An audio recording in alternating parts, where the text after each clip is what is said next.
आज की इस गहन चर्चा का विषय है पुष्पी पादपों का शारीर यानी एनाटॉमी ऑफ फ्लावरिंग प्लांट्स। हम सभी के आसपास अनगिनत पेड़ पौधे हैं। हम उनके पास से गुजर जाते हैं और हम सोचते हैं कि वे बस वहां खड़े हैं। लेकिन हमारे आज के जो नोट्स हैं, जो पीडीएफ हम देख रहे हैं, वो एक बिल्कुल अलग ही कहानी बयां कर रही है। इसमें एंजियोस्पर्म यानी फूल वाले पौधों की आंतरिक संरचना का पूरा कच्चा चिट्ठा दिया गया है। और विशेष रूप से इसमें एक बीजपत्री, जिन्हें मोनोकॉट्स कहते हैं, और द्विबीजपत्री यानी डाइकॉट्स, उनके बीच के सूक्ष्म अंतरों को आरेखों और तथ्यों के माध्यम से बहुत अच्छे से समझाया गया है। आज का हमारा मिशन यही है, ये समझना कि बाहर से बिल्कुल शांत और स्थिर दिखने वाले इन पौधों के अंदर असल में कितनी जटिल और अद्भुत इंजीनियरिंग चल रही है। देखिए, अगर हम इसे एक व्यापक नजरिए से देखें तो शारीर या एनाटॉमी केवल कोशिकाओं और परतों के नाम याद करने का विषय नहीं है। ये असल में प्रकृति का एक मास्टर प्लान है। जरा सोचिए, पौधे हमारी तरह खतरे से भाग नहीं सकते। हाँ, वो भागकर कहीं छुप नहीं सकते। बिल्कुल। या फिर पानी की तलाश में चलकर नदी तक नहीं जा सकते। उन्हें जहां बीज के रूप में गिरा दिया गया, वहीं उन्हें भीषण गर्मी, तेज हवाओं और सूखे का सामना करना पड़ता है। यानी उन्हें अपने शरीर के भीतर ही सारे समाधान खोजने होते हैं। एकदम सही। जीवित रहने के लिए उन्हें ये करना ही पड़ता है। और यही वो जगह है जहां एनाटॉमी की भूमिका सबसे अहम हो जाती है। हमारे स्रोतों में एक बीजपत्री जैसे कि घास या गेहूं और द्विबीजपत्री जैसे कि सूरजमुखी या आम के पेड़ की आंतरिक बनावट की बहुत ही शानदार तुलना की गई है। ये सोचना ही कितना अद्भुत लगता है कि एक आम का पेड़ और एक घास का तिनका दोनों ही एक ही धरती पर हैं, लेकिन अंदर से उनकी बनावट कितनी अलग है। चलिए इसे थोड़ा विस्तार से समझते हैं। अगर हम किसी पौधे को एक किले की तरह माने तो सबसे पहले बात आती है उसकी बाहरी दीवार की। हाँ, जो सबसे पहला बचाव करती है। हमारे नोट्स के पहले पेज पर इसे बाह्य त्वचीय ऊतक तंत्र या एपिडर्मल टिश्यू सिस्टम कहा गया है। ये पौधे का सबसे बाहरी आवरण है। तो ये बाहरी दीवार आखिर काम कैसे करती है? मैं बताती हूँ। ये दीवार बहुत ही खास ईंटों से बनी है। इसकी कोशिकाएं लंबी होती हैं और एक दूसरे से बिल्कुल सटी हुई होती हैं ताकि कोई खाली जगह ना बचे, बिल्कुल एक टाइट शील्ड की तरह, ताकि बाहर से कोई चीज आसानी से अंदर ना आ सके। हाँ, लेकिन जो चीज इस बाहरी आवरण को सबसे ज्यादा दिलचस्प बनाती है वो है क्यूटिकल। हमारे पीडीएफ में इसे स्पष्ट रूप से बताया गया है कि यह बाहरी सतह पर मोम यानी वैक्स की एक पतली परत होती है। मोम की परत मतलब पौधे अपने ऊपर खुद ही एक प्राकृतिक रेनकोट या सनस्क्रीन लगाकर रखते हैं। बिल्कुल। इस मोम के परत का मुख्य काम है पौधे के भीतर के पानी को भाप बनकर उड़ने से रोकना। कड़ी धूप में पौधे को सूखने से बचाने के लिए यह बहुत जरूरी है। लेकिन यहाँ स्रोत में एक बहुत ही रोचक तथ्य जोड़ा गया है। यह क्यूटिकल जड़ों में यानी रूट्स में नहीं पाई जाती। जड़ों में नहीं होती। अगर हम थोड़ा तर्क लगाएं तो ये पूरी तरह से अर्थपूर्ण लगता है। जड़ों का मुख्य काम तो मिट्टी से पानी सोखना है ना? एकदम सही पकड़े हैं आप। अगर जड़ों पर भी मोम की परत होगी तो पानी अंदर कैसे आएगा? यानी पानी रोकना है तो तने और पत्तियों पर क्यूटिकल लगा दी गई, और पानी सोखना है तो जड़ों से क्यूटिकल हटा दी गई। प्रकृति की इंजीनियरिंग देखिए। प्रकृति बहुत समझदार है। और इसी बाहरी त्वचा में एक और कमाल का तंत्र होता है, रंध्र, जिन्हें हम स्टोमेटा कहते हैं। ये पौधे के श्वास छिद्र है। इनका काम वाष्पोत्सर्जन करना और गैसों का विनिमय करना है। ऑक्सीजन बाहर से छोड़ना और कार्बन डाइऑक्साइड अंदर लेना। इन रंध्रों के बारे में नोट्स में बहुत ही मजेदार दृश्य विवरण है। जो डायग्राम यहाँ दिया गया है उसमें हम देख सकते हैं कि इन छिद्रों को खोलने और बंद करने के लिए जो द्वार कोशिकाएं या गार्ड सेल्स होती हैं, उनका आकार दोनों प्रकार के पौधों में अलग अलग होता है। हाँ, वो डायग्राम बहुत स्पष्ट है। द्विबीजपत्री पौधों में ये सेम के बीज जैसी बीन शेप्ड दिखती हैं, लेकिन घास जैसे एक बीजपत्री पौधों में ये कोशिकाएं बिल्कुल जिम में इस्तेमाल होने वाले डंबल के आकार की होती हैं। यह आकार का अंतर उनके खुलने और बंद होने के मैकेनिज्म को उस विशेष पौधे की जरूरत के हिसाब से ढालने का एक तरीका है। इसके अलावा इस बाहरी त्वचा पर कुछ बाल जैसी संरचनाएं भी होती हैं, जिन्हें बाह्य त्वचीय उपांग कहते हैं। जड़ों में जो होते हैं उन्हें मूल रोम या रूट हेयर्स कहते हैं ना? हाँ, ये एक कोशिकीय होते हैं और इनका काम है मिट्टी की गहराई से पानी और खनिजों को स्पंज की तरह सोखना। और तने पर भी तो ऐसे रोम होते हैं मैंने टमाटर या फिर सूरजमुखी के तने पर छोटे छोटे बाल देखे हैं। तने पर पाए जाने वाले इन बालों को त्वचारोम या ट्राइकोम्स कहा जाता है। स्रोत के अनुसार ये बहुकोशिकीय होते हैं। ये अक्सर वाष्पोत्सर्जन से होने वाली पानी की हानि को रोकने में मदद करते हैं और कभी-कभी कुछ स्रावी पदार्थ भी निकालते हैं। तो ये तो हो गई पौधे की बाहरी सुरक्षा व्यवस्था। अब अगर हम स्रोत सामग्री में थोड़ा आगे बढ़ें तो नोट्स बताते हैं कि बाहरी त्वचा और बिल्कुल अंदर के संवहन बंडल के बीच के सारे हिस्से को भरण ऊतक तंत्र या ग्राउंड टिश्यू सिस्टम कहा जाता है। इसे आप पौधे का पैकिंग मटेरियल या फिलर मान सकते हैं। पैकिंग मटेरियल, ये सही शब्द है। यह पैकिंग मटेरियल पौधे का मुख्य शरीर बनाता है। इसमें वलकुट, परिरंभ और पित्त जैसे हिस्से शामिल होते हैं।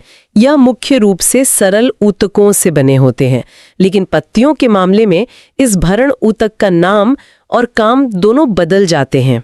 पत्तियों में से पर्णमध्योतक या मेसोफिल कहा जाता है, सही? बिल्कुल, और यह बहुत महत्वपूर्ण है क्योंकि इसी ऊतक की कोशिकाओं के अंदर क्लोरोप्लास्ट भरा होता है। यानी यह वही जगह है जहां प्रकाश संश्लेषण होता है और पौधा अपना भोजन बनाता है। ये तो एक पूरी की पूरी फूड फैक्ट्री हो गई। लेकिन अब सवाल ये उठता है कि मिट्टी से सोखा गया पानी इस फूड फैक्ट्री तक, जो कि 100 फुट ऊंचे पेड़ की चोटी पर हो सकती है, पहुंचता कैसे है? यहीं पर पौधे का सबसे डायनामिक हिस्सा तस्वीर में आता है, संवहनीय ऊतक तंत्र यानी वैस्कुलर टिश्यू सिस्टम। इसे पौधे का प्लम्बिंग सिस्टम या हाईवे नेटवर्क कहना गलत नहीं होगा। हाँ, जो सब कुछ इधर उधर ले जाता है। इसमें 2 मुख्य पाइपलाइन होती हैं। पहली है जाइलम, जो जड़ों से पानी और खनिजों को गुरुत्वाकर्षण के खिलाफ ऊपर पत्तियों तक खींचती है, और दूसरी है फ्लोएम, जिसका काम पत्तियों में बने भोजन को पौधे के बाकी हिस्सों तक, यहाँ तक कि नीचे जड़ों तक पहुंचाना है। जाइलम पानी के लिए और फ्लोएम भोजन के लिए। नोट्स के आरेखों में इनकी व्यवस्था को भी समझाया गया है। जड़ों में इनकी व्यवस्था अरीय या रेडियल होती है, जिसका मतलब है कि जाइलम और फ्लोएम अलग अलग त्रिज्या पर बैठे होते हैं। और जब हम तने और पत्तियों की बात करते हैं तो ये संयुक्त या कॉन्जॉइंट हो जाते हैं, मतलब दोनों एक ही त्रिज्या पर एक साथ मौजूद होते हैं। बिल्कुल। और यहाँ पर संवहन बंडल के अंदर एक बहुत ही सूक्ष्म लेकिन अहम अवधारणा छिपी है। हमारे नोट्स में इसे कैम्बियम का रहस्य कहा गया है। ये कैम्बियम ही वो चीज है जो तय करती है कि कौन सा पौधा एक विशालकाय पेड़ बनेगा और कौन सा पौधा हमेशा एक पतली झाड़ी ही रहेगा। ये तो बहुत ही दिलचस्प है। कैम्बियम असल में करता क्या है? कोशिकाओं की एक सक्रिय परत होती है जिसे कैम्बियम कहते हैं। और इसे ओपन या खुला क्यों कहते हैं? क्योंकि इसके रास्ते भविष्य में विकास के लिए खुले हैं। ये कैम्बियम लगातार नई कोशिकाएं बनाता रहता है, जिससे द्वितीयक वृद्धि या सेकेंडरी ग्रोथ होती है। इसी वजह से एक आम या नीम के पेड़ का तना समय के साथ मोटा होता जाता है, उसमें लकड़ी बनती है। और एक बीजपत्री पौधों में ऐसा नहीं होता? नहीं होता। एक बीजपत्री पौधों में, जैसे कि घास, बांस या ताड़, ये कैम्बियम सिरे से गायब होता है। उनके संवहन बंडल क्लोज्ड या बंद होते हैं, इसीलिए उनमें ये द्वितीयक वृद्धि नहीं होती। यही कारण है कि घास हमेशा पतली ही रहती है। उसका तना कभी भी बरगद के पेड़ की तरह चौड़ा नहीं हो सकता। ये एक बहुत बड़ा आहा मोमेंट है ना? प्रकृति की इंजीनियरिंग का शानदार उदाहरण है ये। चलिए अब अपनी इस एनाटॉमी की यात्रा को जमीन के नीचे ले चलते हैं और जड़ों की दुनिया में गोता लगाते हैं। हमारी अध्ययन सामग्री में द्विबीजपत्री और एक बीजपत्री मूल यानी रूट्स के अनुप्रस्थ काट को विस्तार से समझाया गया है। हाँ, यहाँ पीडीएफ में जो अनुप्रस्थ काट का चित्र है वो बहुत कुछ साफ कर देता है। मैं उसी चित्र को देख रहा हूँ। अगर हम सूरजमुखी जैसी द्विबीजपत्री जड़ की बात करें तो इसमें परतें क्रम से दी गई हैं। सबसे बाहर मूल त्वचा, फिर वलकुट यानी कॉर्टेक्स, उसके अंदर अंतस्थ त्वचा या एंडोडर्मिस, फिर परिरंभ जिसे पेरिसाइकल कहते हैं, और सबसे बीच में पित्त। ये सारे तकनीकी नाम सुनकर थोड़ा भारी लग सकता है, लेकिन इनका काम समझना जरूरी है। इन नामों के पीछे एक बेहतरीन वाटर फिल्ट्रेशन और सिक्योरिटी सिस्टम काम कर रहा है। Security system? वो कैसे? यहाँ अंतस्थ त्वचा पर खास ध्यान दीजिए। जड़ों में जो पानी बाहर से वलकुट के बड़े टैंक में आ जाता है वो सीधे अंदर जाइलम के मुख्य पाइप में नहीं घुस सकता, उसे इस अंतस्थ त्वचा से होकर गुजरना पड़ता है। एक तरह का चेक पॉइंट। बिल्कुल। और यहाँ पर एक बहुत ही खास चीज मौजूद है जिसे कैस्पेरी पट्टियां या कैस्पेरियन स्ट्रिप्स कहा जाता है। हाँ, मैंने नोट्स में कैस्पेरी पट्टियों के बारे में पढ़ा। तो क्या ये पानी के लिए कोई रुकावट है? आप इसे पौधे का वीआईपी बाउंसर समझ सकते हैं। ये अंदर त्वचा की कोशिकाओं के बीच में पाई जाने वाली सुबेरिन की परतें हैं। सुबेरिन एक ऐसा पदार्थ है जो पूरी तरह से जलरोधी है। यानी पानी उसमें से आर पार नहीं जा सकता। एकदम सही। इसका मतलब है कि पानी कोशिकाओं के बीच की खाली जगह से चुपचाप खिसककर अंदर नहीं जा सकता। सुबेरिन उसे रोकता है और मजबूर करता है कि पानी कोशिका के एकदम भीतर से होकर गुजरे। अच्छा, ताकि कोशिका पानी को चेक कर सके, वो ये नियंत्रित कर सके कि अंदर जाइलम में क्या जा रहा है और क्या नहीं, कोई हानिकारक तत्व या फालतू रसायन अंदर ना चला जाए। ये तो वाकई में एक हाई सिक्योरिटी जोन है। बिल्कुल। और इस अंतर त्वचा के अंदर जितना भी हिस्सा होता है, जिसमें परिरंभ, संवहन बंडल और पित्त शामिल हैं, उन सबको मिलाकर एक साथ रंभ या स्टील कहा जाता है। अब अगर हम इस द्विबीजपत्री जड़ की तुलना एक बीजपत्री जड़ से करें तो क्या अंदर का डिजाइन बदल जाता है? यहाँ नोट्स में तुलनात्मक अंतर दिए गए हैं। काफी हद तक बदल जाता है। सबसे बड़ा अंतर संवहन बंडल की संख्या में देखने को मिलता है। द्विबीजपत्री जड़ में जाइलम के बंडल कम होते हैं, आमतौर पर सिर्फ 2 से 4 के बीच। और एक बीजपत्री में? एक बीजपत्री जड़ में, जैसे कि किसी घास की जड़ में, जाइलम बंडल बहुत सारे होते हैं, 6 से भी ज्यादा। इस अवस्था को स्रोत में बहुआदिदारुक या पॉलीआर्क कहा गया है। इसका कोई खास कारण है क्या? इतनी सारी पाइपलाइनों की क्या जरूरत है? कारण बहुत सीधा है। घास जैसे पौधों की जड़ें गहराई में जाने के बजाय जमीन की सतह पर फैलती हैं। उन्हें जल्दी और ज्यादा मात्रा में पानी सोखने के लिए एक साथ कई पाइपलाइनों की जरूरत होती है। समझ गया। इसके अलावा द्विबीजपत्री में पित्त बहुत छोटा या न के बराबर होता है, जबकि एक बीजपत्री में यह पित्त काफी बड़ा और अच्छी तरह से विकसित होता है। यह तुलनात्मक अध्ययन हमें दिखाता है कि कैसे एक ही काम करने के लिए, यानी पानी सोखने के लिए, प्रकृति ने 2 अलग-अलग रास्ते चुने हैं। लेकिन जड़ों से ऊपर उठकर जब हम तने की ओर आते हैं तो यह अंतर और भी नाटकीय हो जाता है। तने का डिजाइन तो और भी हैरान करने वाला है। हमारे नोट्स में आगे द्विबीजपत्री और एक बीजपत्री तने की शारीरिक संरचना को समझाया गया है और यहाँ कोलेनकाइमा और स्क्लेरेनकाइमा जैसे शब्द आते हैं। ये क्या है? आप इन्हें पौधे के बिल्डिंग मटेरियल्स मान सकते हैं। एक ऊंचे पेड़ को तेज हवाओं में बिना टूटे खड़े रहना होता है। कोलेनकाइमा एक जीवित ऊतक है जो लचीलापन देता है, जैसे हमारे शरीर में कार्टिलेज होता है ना, बिल्कुल वैसे ही। जो मुड़ने देता है लेकिन टूटने नहीं देता। बिल्कुल। वहीं स्क्लेरेनकाइमा मृत और बेहद कठोर कोशिकाओं का समूह है। यह कंक्रीट में लगे स्टील के सरियों की तरह काम करता है, जो ठोस यांत्रिक सहारा देता है। तो द्विबीजपत्री तने में यह व्यवस्था कैसी होती है? मिस कोलेनकाइमा का बना होता है। अंतस्त्वचा में स्टार्च भरपूर होता है, इसलिए उसे स्टार्च आच्छद भी कहते हैं। और संवहन बंडल? सबसे शानदार चीज तो संवहन बंडलों की व्यवस्था ही है। द्विबीजपत्री तने में जाइलम और फ्लोएम के बंडल एक छल्ले यानी रिंग के आकार में बिल्कुल कतारबद्ध व्यवस्थित होते हैं, एकदम परफेक्ट सर्कल में। हाँ, जो डायग्राम यहाँ है उसमें वो एक बहुत ही साफ गोल घेरे में दिख रहे हैं। और जैसा हमने पहले बात की थी, ये बंडल खुले होते हैं क्योंकि इनमें कैम्बियम होता है। ये तो बहुत ही अनुशासन वाली व्यवस्था हो गई। लेकिन जब हम एक बीजपत्री तने के चित्र को देखते हैं, जैसे बांस या मक्के का तना, तो व्यवस्था पूरी तरह से उलट जाती है। नोट्स बताते हैं कि यहाँ संवहन बंडल पूरे भरण ऊतक में बस बिखरे हुए रहते हैं। कोई छल्ला नहीं, कोई कतार नहीं, बिल्कुल स्कैटर्ड होते हैं। ये ऐसा है जैसे किसी व्यस्त शहर का ट्रैफिक, जहाँ हर कोई अपनी दिशा में जा रहा हो। तो क्या ये कोई खराबी है? नहीं, ये कोई खराबी नहीं है, बल्कि एक इवोल्यूशनरी डिजाइन है। एक बीजपत्री तने में संवहन मंडल परिधि यानी बाहरी हिस्से की ओर छोटे और ज्यादा होते हैं और केंद्र की ओर बड़े होते हैं। हर बंडल स्क्लेरेनकाइमा के कठोर आवरण से घिरा होता है। मैं ये भी पढ़ा कि इन बिखरे हुए बंडलों के भीतर एक जल गुहिका या वाटर कैविटी भी पाई जाती है। हाँ, ये एक बीजपत्री तनों की एक बहुत ही खास पहचान है। और एक और बात, इनमें फ्लोएम पैरेन्काइमा अनुपस्थित होता है। तो ये बिखरी हुई व्यवस्था उन्हें क्या फायदा पहुंचाती है? ये असल में घास और बांस जैसे पौधों को तेज तूफानों में झुकने और बिना टूटे वापस सीधे खड़े होने का जबरदस्त लचीलापन देती है। यानी जो चीज हमें अव्यवस्थित लग रही है, वो असल में मौसम की मार झेलने का सबसे कारगर तरीका है। अद्भुत। अब चलिए इस एनाटॉमी के सबसे ऊपर वाले हिस्से यानी पत्तियों की तरफ चलते हैं। पत्तियां ही वो सौर पैनल हैं जहां पौधे की सारी ऊर्जा बनती है। और पत्तियों का डिजाइन भी इन दोनों प्रकार के पौधों में अलग होता है। हमारे स्रोत में पत्तियों के दो मुख्य प्रकारों पर चर्चा की गई है, पृष्ठाधर पत्ती जिसे डॉर्सी वेंट्रल लीफ कहते हैं और समद्विपार्श्व पत्ती यानी आइसोबाइलेटरल लीफ। इन दोनों में बुनियादी अंतर क्या है? पृष्ठाधर पत्ती आमतौर पर द्विबीजपत्री पौधों जैसे आम या बरगद में पाई जाती है।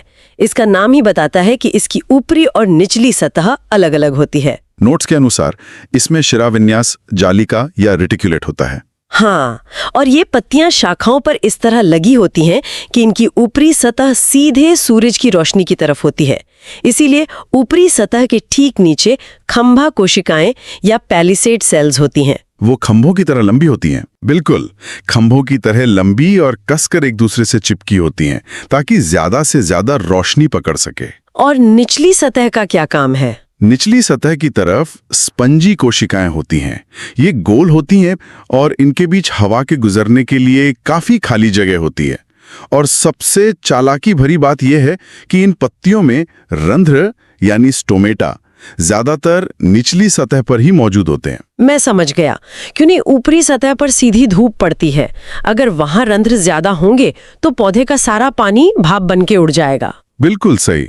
निचली सतह छाया में लेती है, इसलिए वहां से गैसों का विनिमय करना ज्यादा सुरक्षित है।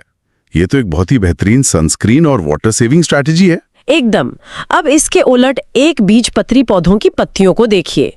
इन्हें समद्विपार्श्व पत्ती कहा जाता है। घास या मक्के की पत्तियां अक्सर सीधी वर्टिकल खड़ी होती हैं। तो इसका मतलब है कि उनकी दोनों सतहों पर लगभग बराबर धूप पड़ती है। हाँ, इनमें खंभ और स्पंजी कोशिकाओं का कोई भेद नहीं होता। सारी कोशिकाएं एक जैसी होती हैं। और क्योंकि ये दोनों तरफ समान धूप पड़ती है, इसलिए रंध्र भी दोनों सतहों पर बराबर मात्रा में फैले होते हैं। नोट्स में एक और चीज का जिक्र है जिसने मुझे सच में चौंका दिया। आवर्धत्व कोशिका यानी बुलिफॉर्म सेल्स। ये क्या भला है? ये प्रकृति की सबसे स्मार्ट इंजीनियरिंग में से एक है। घास की पत्तियों की ऊपरी सतह पर शिराओं के साथ कुछ बड़ी, खाली और रंगहीन कोशिकाएं होती हैं। ये हाइड्रोलिक हिंज या ऑटोमेटिक सेंसर की तरह काम करती हैं। ऑटोमेटिक सेंसर पौधे में? हाँ, जब बारिश होती है या जमीन में पर्याप्त पानी होता है तो ये कोशिकाएं पानी सोखकर फूल जाती हैं, टर्जिड हो जाती हैं।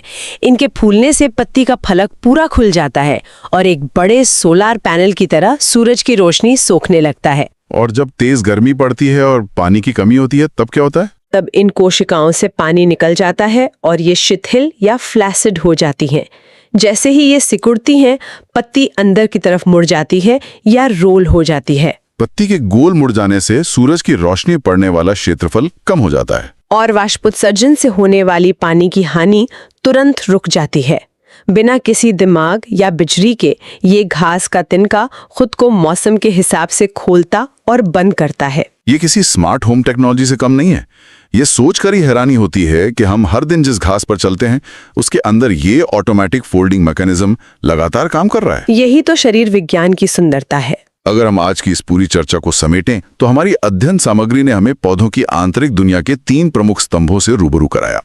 पहला, उनके ऊतक तंत्र, बाह्य त्वचा जो सुरक्षा और रेनकोट का काम करती है, भरण ऊतक जो पैकिंग और फूड फैक्ट्री है, और संवहनी ऊतक जो पानी और भोजन का ट्रांसपोर्ट हाईवे है। और दूसरा अहम निष्कर्ष ये रहा कि एक बीजपत्री और द्विबीजपत्री पौधों के ब्लूप्रिंट कितने अलग हैं। जड़ों में संवहन बंडल की संख्या हो या तने में बंडलों का छल्ले में व्यवस्थित होना बनाम बिखरा हुआ होना। और सबसे बड़ा अंतर कैम्बियम की उपस्थिति या अनुपस्थिति जो तय करती है कि कौन पेड़ बनेगा और कौन सिर्फ घास रहेगा। ये सब महज कोई इत्तेफाक नहीं है।